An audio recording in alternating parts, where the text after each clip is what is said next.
नमस्कार, मी डॉक्टर कविता राणे. पाचचा पंचनामामध्ये आपल्या सर्वांचं स्वागत.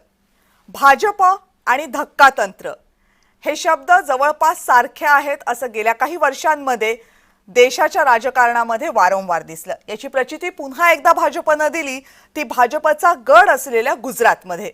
गुजरातमध्ये काल कॅबिनेटची बैठक मंत्रिमंडळाची बोलवण्यात आली आणि अचानकपणे मुख्यमंत्री वगळता बैठक संपल्यानंतर मंत्रिमंडळातल्या सगळ्या मंत्र्यांनी राज्यपालांकडे आपले राजीनामे सुपूर्द केले आणि यानंतर गुजरातच्या राजकारणामध्ये प्रचंड खळबळ उडाली. देशातही याबद्दलच्या चर्चा होऊ लागल्या. ज्या मंत्र्यांनी राजीनामे दिले होते त्यांना गुजरातच्या राजधानीमध्ये थांबण्याचे आदेश देण्यात आले होते. नवा मंत्रिमंडळ लगेच स्थापन करण्यात येईल असंही सांगण्यात आलं होतं. त्यानंतर 24 तासांच्या आत आज नव्या मंत्र्यांनी शपथ घेतली. जवळपास 25 मंत्र्यांनी आज मंत्रिपदाची शपथ घेतली आणि या शपथेनंतर गुजरातमध्ये आता मोठं मंत्रिमंडळ आकाराला आलंय. 27 मंत्र्यांची जवळपास क्षमता आहे गुजरातच्या मंत्रिमंडळाची आणि 25 मंत्र्यांनी आज शपथ घेतली आहे. मुख्यमंत्र्यांमध्ये बदल करण्यात आलेला नाहीये, पण उपमुख्यमंत्री गुजरातमध्ये विराजमान करण्यात आलेले आहेत. गेल्या काही वर्षांमध्ये गुजरातमध्ये उपमुख्यमंत्री पद देण्याची फारशी प्रथा नव्हती, कारण गुजरातमध्ये प्रामुख्याने भाजपचं वर्चस्व राहिलेलं आहे. 2022च्या निवडणुकीमध्ये तर न भूतो इतक्या जागा गुजरातमध्ये भाजपला मिळालेल्या आहेत. पण मग असं असताना सुद्धा आणि विधानसभेच्या निवडणुका जवळपास 2 वर्ष दूर असताना गुजरातमध्ये भाजपनं या धक्कातंत्राचा उपयोग नेमका का केलाय? हे धक्कातंत्र अवलंबण्यामागे भाजपची रणनीती नेमकी काय आहे? कोणते राजकीय फायदे साधायचे आहेत? गुजरातमधला जातीय आणि प्रांतिक सगळा समतोल साधताना या मंत्रिमंडळातलं चित्र नेमकं काय दिसतंय? या सगळ्या संदर्भात आपल्याला बोलायचंय, जाणूनही घ्यायचं आहे. पण त्या अगोदर बघूयात या नव्या मंत्रिमंडळासंदर्भातला स्पेशल रिपोर्ट.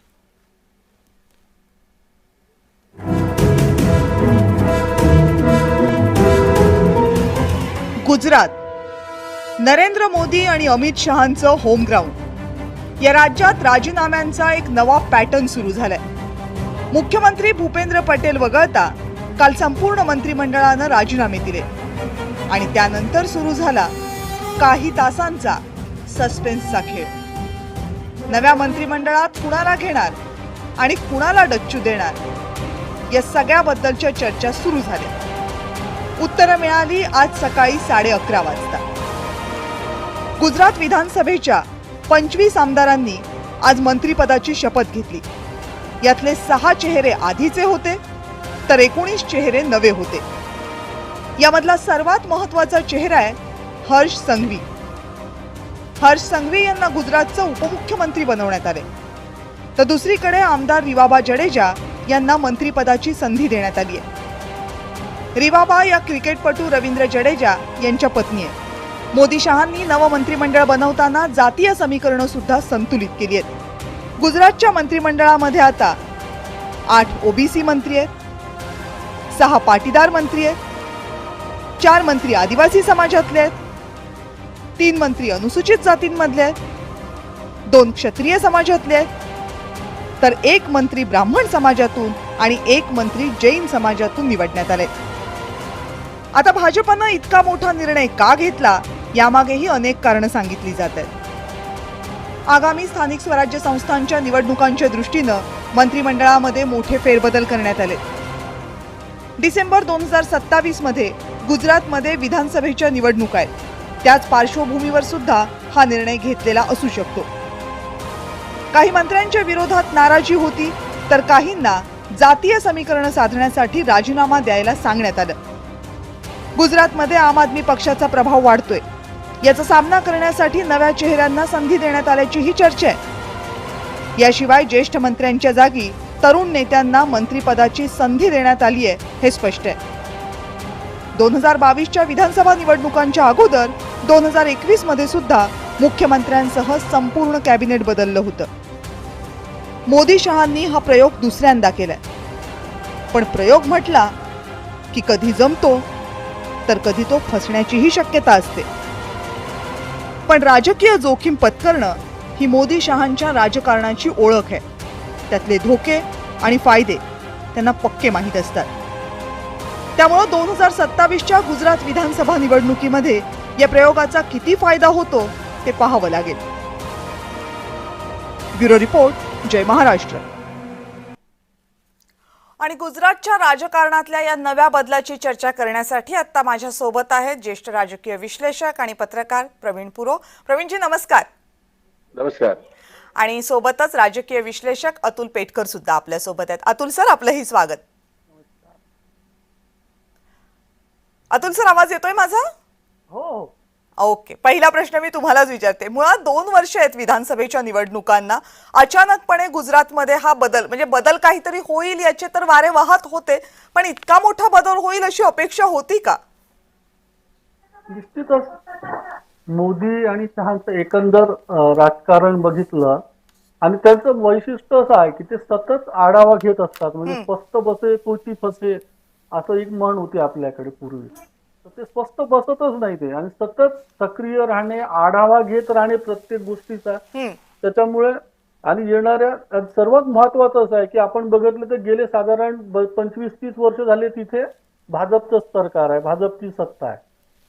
त्याच्यामुळे एक ते असतं की साधारणपणे लोकांच्या मनात कुठेतरी अस्वस्थता असते, चर्चा असते आणि ती सहज असते. तर या सर्व गोष्टींचा सर्वे सतत घेणे, सर्वेक्षण करणे, आढावा घेणे, लोकभावना जाणून घेणे, यावरून त्यांची काही गृहीतक असतात. त्यावरून त्यांनी यावर्षी भलेही 2 वर्ष असू द्या विधानसभेला, पण त्यांच्या दृष्टीने हे महत्त्वाचं आहे की कुठले बदल केल्याने येणारी संभाव्य जे चक्रीवादळ आहे किंवा जी सुनामी आहे ती थांबेल. म्हणजे आधीच काळजी घेतलेली कधी चांगली, वेळ निघून गेल्यावर. म्हणजे जसं ते यांचं फार चांगलं वाक्य, वेळ नाही गुलाबांसाठी शोक करायला जेव्हा शेतीत जळत आहे. तर अशी वेळ याच्या आधीच उपाययोजना करणे, प्रिव्हेन्शन करणे हे त्यांचं वैशिष्ट्य आहे. म्हणून त्यांनी हे पाऊल उचललं. आणि जसं मगाशी यापूर्वी देखील त्यांनी संपूर्ण मंत्रिमंडळच बदललं होतं गुजरातमध्ये. तर त्याच्यामुळे हे नवीन नाही त्यांच्याकरता. आणि गुजरात ही विशेष म्हणजे गुजरात हे त्यांचं होम ग्राउंड आहे. त्याच्यामुळे तिथे ते कुठल्याही प्रकारची जोखीमच घेऊ इच्छित नाही. त्याच्यामुळे असे बदल, आणि एक दृष्टीने ही भाजपची प्रयोगशाळा आहे, त्या प्रयोगशाळेतून निघालेले निष्कर्ष कदाचित इतर ठिकाणी ते लागू करण्याची शक्यता राहू शकते. प्रवीण सर, पण मुद्दा असा आहे की भाजपला कधी नव्हे इतकं मोठं यश 2022 ला मिळालेलं आहे. प्रचंड जागा मिळालेल्या आहेत भाजपला, पूर्ण बहुमत आहे. असं असताना सुद्धा अशी काय भीती आहे की अवघ्या मंत्रिमंडळाला राजीनामा द्यावा लागतो आणि त्यानंतर 24 तासाच्या आत फक्त त्यातल्या 6 मंत्र्यांसह नवं मंत्रिमंडळ अस्तित्वात येतं? एकतर भाजपने अतिशय आपण ज्याला म्हणू की या प्रकरणाची ज्या पद्धतीने, ज्या घाईने निर्णय घेतला ते पाहता त्यांना एक कुठेतरी हिंड लागलेली आहे. ओके. की गुजरातमध्ये काहीतरी वारे वेगळे वाहू लागलेत. मधल्या काळामध्ये राहुल गांधींनी नवभारत गुजरात दृष्टिकोन नावाचा एक कन्सेप्ट सुरू केला आणि त्यांनी ज्या काही सभा घेतल्या आणि काही आंदोलनं पेरली काँग्रेसच्या माध्यमातून, त्याच्यातून एक वेगळं काहीतरी वातावरण गुजरातमध्ये निर्माण झालंय की का अशी परिस्थिती निर्माण झाली होती. म्हणजे 22च्या निवडणुकीमध्ये 182 पैकी काँग्रेसला फक्त 17 जागा मिळूनही 17 जागा फक्त मिळाल्या आणि भाजपला 156 जागा. ह्या परिस्थितीत ही आता जी काही काँग्रेसने जो काही उठाव सुरू केलेला आहे, पण ह्या गुजरात दृष्टिकोन, नवभारत गुजरात दृष्टिकोन या माध्यमातून जे काही त्यांनी मुवमेंट सुरू केले, त्याच्यामध्ये तिथे वातावरण भारतीय जनता पक्षाच्या विरोधात निर्माण होतंय की का अशी परिस्थिती निर्माण झाली. म्हणजे मग आपण विचार करूया की ओबीसी असतील किंवा अल्पसंख्याक असतील किंवा तिथला मध्यमवर्गीय असेल, म्हणजे शहरात वगळून आदिवासी असतील, ह्या सगळ्यांना जर तुम्हाला ताब्यात ठेवायचं असेल तर त्यांना काँग्रेसपासून दूर करणं अत्यंत गरजेचं आहे. पण या घडीला आता काय झालंय की आदिवासी आणि अल्पसंख्याक हे मोठ्या प्रमाणावर काँग्रेसकडे वळलेले आहेत. म्हणजे त्या 22च्या निवडणुकीमध्ये काँग्रेसला 27.28% इतकी मतं मिळाली होती, पण 156 जागा मिळवणाऱ्या भारतीय जनता पक्षाला त्या मानाने 52.50% जागा मिळाल्या होत्या. म्हणजे 17 आणि 156 यातली जी आपण जर तुलना केली तर काँग्रेसची मतं काही कमी नव्हती, फक्त जागा कमी झाल्या ही खरी गोष्ट आहे. जागा निश्चितच कमी झाल्या, पण ही जी मतं असतात जी प्रत्यक्ष पुढे येत नाहीत, त्यांचा आधार घेऊन काँग्रेसने हे जे काही दृष्टिकोन सुरू केलाय, नव गुजरात नावाने त्यांनी सुरू केलेले आंदोलन आहे, त्याच्यामुळे भारतीय जनता पक्षाला थोडी तुडूक लागली होती की हे काहीतरी घडू शकतं. आणि त्याच्यामुळे सगळ्याच ठिकाणी, केवळ गुजरात नाही, गुजरात तर होम ग्राउंड आहे, पण ज्या ठिकाणी भारतीय जनता पक्षाची सरकार आहे तिथे भारतीय जनता पक्षाने एक पद्धत अशी ठेवली आहे. अगदी महाराष्ट्रात बघा, देवेंद्र फडणवीसांनी जेव्हा सत्ता स्थापन झाली तेव्हा त्यांनी सांगितलं हे आमचं मंत्रिमंडळ जे आहे हे मंत्री असलेले 2.5 वर्षासाठी असतील, त्यांचा परफॉर्मन्स बघून पुढचा निर्णय घेतला जाईल. तोच परफॉर्मन्स पूर्ण देशभर भारतीय जनता पक्ष राबवतोय. ज्या ठिकाणी त्यांच्या विरोधात नाराजी आहे त्या ठिकाणच्या सगळ्या मंत्र्यांना बाजूला करायचं आणि त्यांच्याऐवजी नवा चेहरा द्यायचा. तशाच पद्धतीने त्यांनी गुजरातमध्ये केलं, जे होम ग्राउंड आहे. जर होम ग्राउंड मध्ये जर झालं ते एक उदाहरण आहे, ते देशभरामध्ये ते राबवू शकतात. हे करून त्यांनी काय केलंय की आता जे नव्याने जे घेतले, तुम्हाला सांगतो 8 त्याच्यात ओबीसी घेतले, 10 पाटीदार घेतले आणि 4 ओबीसी घेतले, 4 आदिवासी घेतले. म्हणजे अनुसूचित जाती आणि जमातीच्या 3 लोकांना घेतलं, एक जैन फक्त एकच आहेत. आणि ही सगळे जर आपण जर आकडेवारी जर पाहिली तर सगळ्यांना सामावून घेऊन नवे चेहरे देण्याचा त्यांनी प्रयत्न केला. म्हणजे रेबाबा जडेजा यांच्यासारख्या जर मंत्री होत असतील तर आपण विचार करू शकतो की या सगळ्यांना सामावून घेऊन कुठल्याही परिस्थितीमध्ये हे आंदोलन काँग्रेसने सुरू केलेली जी मुवमेंट जी आहे तिला चालना मिळू नये. हा सगळा हे सगळे जे समाज जे आहे, हा सर्व समाज जो भारतीय जनता पक्षाबरोबर होता तो पुन्हा कसा जोडला जाईल हा प्रयत्न करण्यासाठी हा सगळा भारतीय जनता पण सर फक्त काँग्रेसचा नाही, आपल्याला आपचा पण विचार करावा लागेल. त्या प्रश्नाकडे मी येते, पण त्या अगोदर तुम्ही जे नाव घेतलं हर्ष संघवी, या संपूर्ण मंत्रिमंडळामधलं जर सगळ्यात लक्षवेधी नाव कुठलं असेल तर ते हर्ष संघवी आहे. जैन समुदायाचे हर्ष संघवी आहेत, राज्यमंत्री होते आणि आता नवं जे मंत्रिमंडळ आलं त्याच्यामध्ये त्यांना फक्त कॅबिनेट मंत्री नाही केले तर उपमुख्यमंत्री सुद्धा केले. गुजरातमधलं भाजपचं राजकीय वजन पाहता गेल्या काही वर्षांमध्ये उपमुख्यमंत्री पद गुजरातमध्ये दिलं जात नव्हतं. हर्ष संघवी यांना कॅबिनेट पदी बढती देणं आणि उपमुख्यमंत्री करणं, काय महत्व आहे या नावाचं गुजरातच्या राजकारणामध्ये आत्ताच्या घडीला आणि या पदाचं? नाही, कसं आहे, हर्ष संघवी हे तसं पाहिलं तर ती नामवंत व्यक्ती आहे. हर्ष संघवी यांच्याविषयी गुजरातमध्ये एक चांगलं मानलं जातं. त्यांचा एक मोठा गट गुजरातमध्ये आताही सक्रिय आहे. या परिस्थितीमध्ये संघवी जर त्याच्या फ्रेमध्ये वरच्या पदावर जर असतील तर त्यांना निश्चितच त्याचा फायदा भारतीय जनता पक्षाला होईल याची जाणीव होती. आणि गेल्या काही काळापासून राज्यमंत्री म्हणून त्यांनी केलेलं काम त्याच्याही पेक्षा मंत्री म्हणून येताना संधी जर मिळाली असतं त्यांनी आणखी उजवं काम केलं असतं. पण हे सगळं लक्षात घेऊन या दोन्ही नेत्यांनी म्हणजे नरेंद्र मोदी आणि अमित शहानी हा जो नवा प्रयोग करताना हर्ष संघवी यांना बढती दिली. अगदी डीसीए म्हणून म्हणजे उपमुख्यमंत्री पदावर बढती देऊन जैन समुदाय आहे, गुजरात समुदाय जो आहे मधला जो शहरातला जो एक व्यापारी गट जो आहे त्याला आपलंसं करण्याचा प्रयत्न केलाय, जेणेकरून कुठल्याही परिस्थितीमध्ये शहरामध्ये भारतीय जनता पक्ष कमी होणं हे काही त्यांना परवडणार नाही. हे लक्षात घेऊन हर्ष संघवी यांचं एक छबी जी आहे ती पुढे केली आणि गुजरातमध्ये आपण स्थावर आहोत हे दाखवण्याचा प्रयत्न केलेला आहे. स्थानिक पातळीवर किंवा राज्य पातळीवर गुजरातमध्ये एक सर्वव्यापी राज्यव्यापी चेहरा भाजपला गरजेचा होता आणि हर्ष संघवी यांच्या रूपानं तो चेहरा देण्याचा प्रयत्न भाजपनं गुजरातमध्ये केलेला आहे. अतुल सर, हर्ष संघवी यांच्या बाबतीत तर आपण बोललो, पण गुजरातमध्ये सुद्धा जातीय विरहित बोलता येत नाही. मग तो पटेल समाज असेल, पाटीदार समाज असेल, ओबीसी समाज असेल किंवा अल्पसंख्याकांना असलेले इतर समाज असतील, या सगळ्या समाजांची मोठ बांधण्याचा प्रयत्न या नव्या मंत्रिमंडळामध्ये गुजरातमध्ये झालेला आहे असं बोललं जाते. ही खरंच मोठ बांधली गेलेली आहे का? बिलकुल स्पष्टच दिसतं. त्यांनी बघा ना, आता एक ब्राह्मण घेतला तिथे आता या मंत्रिमंडळात. आणि एकंदर आता जर बघितलं तर यापुढच्या आता बिहार निवडणुका सुरू झालेल्या आहेत. सगळीचकडे आपण जर बघितलं आता बिहारची यादी बघा, साधारण सगळीकडे आता त्यांना जातीय मोठ बांधणं आवश्यकच आहे. सर्व समाजात अलीकडे कसं झालं आपण बघितलं की सगळ्या समाजाच्या आशा आकांक्षांना धुमारे फुटलेले आहे आणि प्रत्येक समाजाला वाटतं की आपल्याला सत्तेतलं प्रतिनिधित्व असायला हवं, आपला वाटा मिळायलाच पाहिजे बा आपल्याला सत्तेतला. त्याच्यामुळे त्यांना आता कुठल्या समाजाला वंचित ठेवताच येणार नाही. एक आता तुम्ही बिहारमध्ये बघितलं तर मैथिली ठाकूरला त्यांनी घेतलं. ती आदल्या दिवशी आली, दुसऱ्या दिवशी तिला तिकीट मिळाला. तर ती लोकप्रिय चेहरा आहे मैथिली ठाकूर, एक उत्तम गायिका आहे. तर प्रत्येकाच्या क्षमतेचा त्याच्या क्षमतेनुसार आणि ताकदीनुसार उपयोग करून घेणं हे भाजपचं नवीन सूत्र आहे अलीकडलं.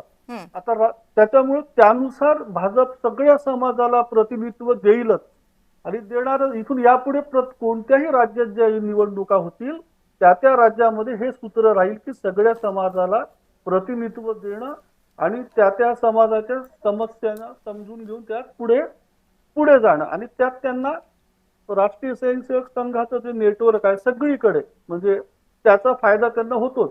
कारण भाजपापेक्षाही संघाचा जास्त रीच प्रत्येक ठिकाणी. आपण हे यापूर्वी देखील बघितलं आहे आणि 21 मध्ये मग आता लोकसभेमध्ये तो फटका बसला चुकीच्या नॅरेटिव्हचा, तोही बघितला. या सर्व गोष्टी लक्षात घेतात त्यांना हे खूप गरजेचंच आहे. अगदी प्रत्येक समाजाला जाणीवपूर्वक आठवणीने प्रतिनिधित्व देणं आणि पुढे जाणं, जातीची मोड बांधणं. आता आपण बघितलं तर मोदी स्वतः ओबीसी समाजातून येतात, आपले पंतप्रधान. तर ते आवश्यकच आहे त्यांना. ओबीसींना तुम्ही कुठल्याच राज्यात टाळू शकत नाही. ठीक आहे ओबीसी असं. प्रवीण सर, आता मुद्दा तुम्ही मगाशी काँग्रेसचा तर मांडलात, काँग्रेसबद्दल आपण बोललो, पण गुजरातमध्ये काँग्रेस आणि भाजप यांच्या व्यतिरिक्त आपनं सुद्धा पाय रोवलेले आहेत. 2022च्या निवडणुकीमध्ये आपनं बऱ्यापैकी ताकद गुजरातमध्ये दाखवली होती. एक मुद्दा हाही चर्चेला आहे की आप ज्या पद्धतीनं गुजरातमध्ये पसरते किंवा आपला ज्या पद्धतीनं गुजरातमध्ये पसंती मिळायला लागलेली आहे, ते पाहता सुद्धा हे बदल करणं गरजेचं होतं भाजपसाठी. बरोबर. हे खरं आहे की पण काही प्रश्न जे आहेत, आपने काय केलंय की तिथे जे शेतकऱ्यांचे प्रश्न आहेत ते प्रामुख्याने आपने आपल्याकडे घेतले होते. कपाशी शेतकऱ्यांचा प्रश्न प्रचंड तिथे ताणलेला आहे की सत्ताधाऱ्यांनी त्या कपाशी शेतकऱ्यांकडे फारसं लक्ष न दिल्याचा फायदा घेत आम आदमी पार्टीने इथे जे काही शेतकऱ्यांचे प्रश्न हाती घेतले आणि तिथे महापंचायती बोलवल्या सगळ्या ठिकाणी, त्याचे परिणाम जर असं झालं की ग्रामीण भागातला शेतकरी जो आहे तो आपकडे आकर्षितला गेला आणि त्याचा परिणाम असा झाला की तिथे जे काही भारतीय जनता पक्षाचे काही चेहरे होते त्यांनाही काम करता येईल असं झालं. आणि त्याचा परिणाम असा झाला की आप हळूहळू वाढतंय की काय. दुसरीकडे काँग्रेसच्या ज्या काही मुवमेंट ज्या आहेत त्याच्याबरोबर एकसारखे चालण्याची जी काही क्रिया आप आणि काँग्रेसने जी मधल्या काळामध्ये सुरू केली ग्रामीण भागामध्ये, त्याचाही फटका काही पंचायतींच्या निवडणुकांमध्ये भारतीय जनता पक्षाला ज्या प्रमाणात यश मिळायला पाहिजे होतं तसं न मिळाल्याचं दिसल्यावर भाजपने तेव्हापासूनच सावध भूमिका घेतली आणि कुठल्याही परिस्थितीमध्ये हे आपण फार काळ हे टिकवून ठेवणं अवघड जाईल हे लक्षात आल्यानंतर त्यांनी कुठल्याही परिस्थितीमध्ये हे थांबलं पाहिजे. आणि मग त्याच्याकरता मग आतापासूनच जर सुरुवात केली, आता अजून 2.5 वर्ष राहिली आहेत सत्तेला, 2027ला आगामी इलेक्शन मध्ये जी काही परिस्थिती निर्माण होईल याच्यामध्ये शेतकरी असतील, इथे मागासवर्गीय असतील किंवा बलुतेदार म्हणून जे काम करणारे लोक असतील, या सगळ्यांना एकत्रित करण्याचा प्रयत्न केला. दुसरीकडे काँग्रेसचं काय झालं की हार्दिक पटेल सारखा एक नेता जेव्हा काँग्रेसला सोडून गेल्यानंतर त्यांच्याकडे पटेल समाजाचं नेतृत्व करणारे कोणी राहिलेलं नाही. याचा फायदा गेल्या काही काळापासून निश्चितच घेतला. आणि आता आगामी हे जे काही आता नव्याने मंत्रिमंडळ तयार केलंय त्याच्यामध्ये त्या समाजाला पुन्हा एक संधी देऊन भारतीय जनता पक्षाने त्या समाजाला कुठल्याही परिस्थितीमध्ये आल्यापासून दूर जाऊ देणार नाही अशी परिस्थिती निर्माण केली. आणि त्याचा फायदा भाजप आता घेत आहे की जेणेकरून पटेल समाज आपल्याकडे राहील. पण हे जे काही शेतकऱ्यांचे प्रश्न असतील किंवा बलुतेदारांचे प्रश्न असतील, शहरी मध्यमवर्गीयांचा प्रश्न असतील, महागाईचा प्रश्न असतील, म्हणजे शहरामध्ये तर अशी परिस्थिती आहे भारतीय जनता पक्षाची कमान खूप उंच आहे, पण तिथला जो काही तरुण जो आहे तरुणांना रोजगार नसल्यामुळे तिथेही भाजपच्या विषयी म्हणजे सत्तेच्या विषयी नाराजी आहे. ही नाराजी फार काळ टिकवणं भाजपला अडचणीच जाईल हे लक्षात आल्यानंतर ही त्यांनी मोठ बांधण्याचा प्रयत्न केला. कारण आप या सगळ्यांना जवळ करण्याचा प्रयत्न करत होता. तरुणांसाठी त्यांनी मेळावे बोलवले, तरुणांसाठी काही अभ्यास वर्ग घेतले. हे सगळे जे काही मुवमेंट सुरू झाली त्याच्यामुळे एक तरुणांचा गट जो आहे आपकडे आकर्षित जातो की काय अशी परिस्थिती निर्माण झाली आणि थांबायची गरज होती भाजपला. त्याच्यामुळे हे सगळं जे काय आता नव्याने जे काही बदल जे आहेत ते त्या दृष्टीने भाजपने हाती घेतलं असेल. आणखीन एक मुद्दा असा आहे याच्यामध्ये की जेव्हा जेव्हा एखाद्या राज्यामध्ये एकाच पक्षाचं सरकार बराच काळ असतं त्यावेळेस अँटी इन्कम्बन्सीचा धोका असतो. भाजपनं बराच काळ अँटी इन्कम्बन्सीचा धोका टाळलेला आहे. जसा तो मध्य प्रदेशमध्ये टाळलाय तसा तो गुजरातमध्ये सुद्धा टाळलेला आहे.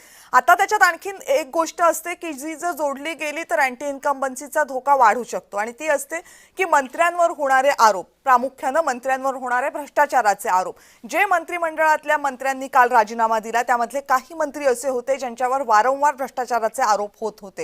हे आरोप पुढे जाऊन आपली डोकेदुखी बनू नयेत ही सुद्धा एक काळजी घ्यायची होती यामध्ये. कारण अशा आरोपांना जर हवा मिळाली तर मग अँटी इन्कम्बन्सीला हवा मिळणार फारसा वेळ लागत नाही. बरोबर. म्हणजे भूपेंद्र पटेल म्हणजे सीएम भूपेंद्र पटेलांच्या शिवाय म्हणजे त्यांच्या व्यतिरिक्त 26 जणांचे राजीनामे घेतले. पण त्याच्यापैकी 10 जण जे आहेत ते आजही नव्या मंत्रिमंडळात परत त्यांना घेतले गेले. कारण त्यांचं काम जे चोख होतं, जे नरेंद्र मोदी आणि अमित शहाना जसं पाहिजे त्यांच्या जे तत्वानुसार काम ते चालत होतं त्यानुसार त्यांना घेतलंही. म्हणजे 10 जण आले. पण उर्वरित 16 जण जे आहेत त्यांच्याविषयी तक्रारी होत्या, त्यांच्याविषयी काम न करण्याच्या कार्यकर्त्यांच्याही सातत्याने तक्रारी असायच्या. आणि ग्रामीण भागामध्ये प्रामुख्याने ग्रामीण भागामध्ये ज्या ठिकाणून त्यांना घेतलं गेलं होतं तिथेही त्यांचा खूप दबदबा आहे अशी काही परिस्थिती नव्हती. मंत्रिमंडळामध्येही त्यांचं काम जे आहे ते अगदी सुमार दर्जाचं असल्यामुळे याची सगळी दखल या नव्याने मंत्रिमंडळ तयार करताना घेतली गेली आणि त्या 16 जणांना डच्चू देऊन बाजूला केलं गेलं. आता नवे जे 16 चेहरे जे आहेत तेही असे आहेत की जेणेकरून कुठल्याही परिस्थितीमध्ये समाजामध्ये मिसळतील, कामं करतील, म्हणजे तिथल्या विकासाची कामं असतील किंवा इतर कोणतीही कामं असतील त्याच्या संदर्भात ती नवी जी काय पिढी जी आहे ती सातत्याने पुढे जाईल अशा पद्धतीचे चेहरे जे घेतले गेले आता 16 जणांचे ते असे घेतलेले आहेत. त्याच्यामुळे हे नव्यानं जे काही त्या इन्कमचा प्रश्न जो निर्माण होतो तो टाळण्याचा भाजपने प्रयत्न केलेला दिसतोय. बरं, अतुलजी एक प्रश्न तुमच्यासाठी की या सगळ्यात ना विशेषतः भाजप म्हणण्यापेक्षा सुद्धा नरेंद्र मोदी आणि अमित शहा, कारण त्यांच्यासाठी सुद्धा गुजरात अत्यंत महत्वाचं आहे, जरी आता ते केंद्रीय राजकारणामध्ये गुंतलेले असले तरी सुद्धा या दोनही नेत्यांसाठी हा बदल किती महत्वाचा आहे, कोणते फायदे डोळ्यासमोर ठेवले गेलेले आहेत? एक तर स्पष्टच आहे की जसं मोदी शहा सतत त्यांची जी पद्धत आहे, रिपोर्ट कार्ड त्यांच्याकरता फार महत्वाचं असतं. आता जो मुद्दा आहे ना ते प्रत्येकाचं रिपोर्ट कार्ड त्यांच्याजवळ तयार असतं की कोण प्लस मध्ये आहे, कोण मायनस मध्ये आहे. प्रत्येक खूप बारीक या सर्व गोष्टींवर मी मगाशीच म्हटलं की खूप बारीक लक्ष असतं आणि यात सर्वात महत्वाचा फीडबॅक त्यांना संघाकडूनही मिळतो. अगदी ग्राउंड झिरो वरून सगळं रिपोर्ट कार्ड मिळत असतं त्यांना. त्याच्यामुळे मगाशी झालं की जे नव्हते त्यांना व्यवस्थित जे चांगलं रिपोर्ट कार्ड होतं त्यांना परत घेतलं आणि जे नव्हते त्यांना परत नवीन घेतले. आता नव्यांची पाठी कोरी आहे पण त्यांना परफॉर्मन्स ऑडिट हा प्रकार जो खासगी कंपन्यांमध्ये असतो तो परफॉर्मन्स ऑडिट आता प्रत्येकाचं होईल आणि ते यानंतरही होईल, सगळीचकडे होईल. ते त्यात राहिला प्रश्न निवडणुकीचा, तर मोदी शहांकरता केवळ गुजरात नाही तर प्रत्येक अगदी ग्रामपंचायतची निवडणूक असली तरी ती तितकीच महत्वाची असते. म्हणजे असं काही नाही की लोकसभा आणि विधानसभा खूप महत्वाची निवडणूक आहे असं काहीच नसतं. त्यांच्या भाजप हा 24 तास निवडणुकीवर राहणारा पक्ष आहे. भारतीय जनता पक्ष 24 तास ते सक्रियच असतात, इलेक्शन मोडवर असलेला पक्ष असतो. त्याच्यामुळे त्यांच्याकरता येणारे 2 वर्ष लक्षात घेता त्यांनी याची पुरेपूर काळजी घेतली की 2-2.5 वर्षानंतर ज्या निवडणुका होतील त्यात आपल्याला कुठलाही फटका बसू नये. बरोबर आहे, कारण 24 तास निवडणुकांच्या तयारीमध्ये मग्न असलेला हा पक्ष आहे असं म्हटलं जातं कायमच राजकीय वर्तुळात आणि जेव्हा राजकारणाच्या चर्चा होतात तेव्हा सुद्धा. पुरो सर, मला प्रश्न एक आणखीन असा आहे की काल जेव्हा हे राजीनामे झाले त्यावेळेस आश्चर्य हे होतं की सगळ्या मंत्र्यांचे राजीनामे तर घेतले, मुख्यमंत्र्यांचा राजीनामा घेतला नव्हता. अर्थात मुख्यमंत्र्यांचा राजीनामा घेतला की सरकार पडतं, पण तेवढंच काही एक कारण असू शकत नाही. मुख्यमंत्र्यांना गुजरातच्या सहजपणे अभय मिळण्याचं नेमकं काय कारण आहे? म्हणजे आश्चर्य यासाठी वाटतं की एक तर एका बाजूला त्यांना अभय दिलेलं आहे पण दुसरीकडे अगदी जवळचे असलेले मोदी आणि शहा यांचे हर्ष संघवी यांना उपमुख्यमंत्री दिलेलं आहे. हे समीकरण नेमकं काय आहे? नाही, भूपेंद्र पटेल ही व्यक्ती जी आहे एक सीएम म्हणून त्यांच्याकडे जे काही पाहण्याचा दृष्टिकोन गुजरात मधल्या लोकांचा आहे, मतदारांचा जो आहे तो एक सर्वसामान्य सगळ्यांना समजून येईल अशी एक व्यक्ती म्हणजे भूपेंद्र पटेल. आणि त्यातला तर विश्वास, नेत्यांचा विश्वास ज्या माणसावर आहे त्यांना अधिक तर संधी देण्याचा प्रयत्न नरेंद्र मोदी आणि अमित शहा यांनी केलेला दिसतोय. आणि एक विश्वासू चेहरा म्हणजे भूपेंद्र पटेल हे आहेत. हर्ष संघवी यांच्याकडे बोला सर. हर्ष संघवी जे आहेत, हॅलो, हा बोला सर, आवाज येतोय. हर्ष संघवी यांच्याहून भूपेंद्र पटेल यांची एक छबी जी आहे ती सर्वसामान्य गुजरात्यांमध्ये एक चांगली छबी म्हणून पसरलेली आहे आणि सगळ्यांना समजून घेणार एक नेतृत्व आहे.